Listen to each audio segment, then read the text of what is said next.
Bismillahirrahmanirrahim. Tang ni rupanya hang no. Aku duk cari hang no. Ha? Siapa?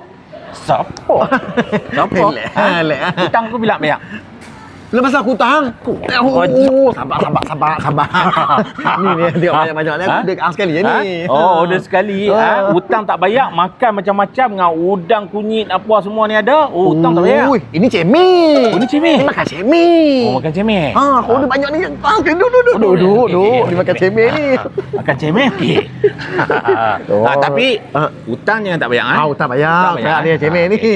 Macam doa dulu. Okey. Bismillahirrahmanirrahim. Allahumma barik lana fi ma razaqtana wa qina azabannar. Bismillah ya Allah barakatillah. Amin. Bang, semua sekali RM240. Ui. Hang kata makan cemil ni apa ni? Apa, ingat kejadian ada singa apa hang ke? Okey. Dah macam ni abang. Tak apa bayar tak apa bayar. Hang ni memang macam penyakit dengan aku ni. Bayar tak apa bang. Abang tunggu saat biar saya pi settle dengan dia dulu. Abang relax dulu nah. Tinggal sat tang ni boleh no? Tinggal sat. Mai. Mana? Aku nak bayar kat dia lah. Oh, bayar kat dia? Bayar kat dia. Mai. Kurang ajak. Ada. Aku nak bayar kat sini. Memang. Bang. Tadi berapa ringgit tadi? Tak apa bang. Like, semua cemil bang, cemil.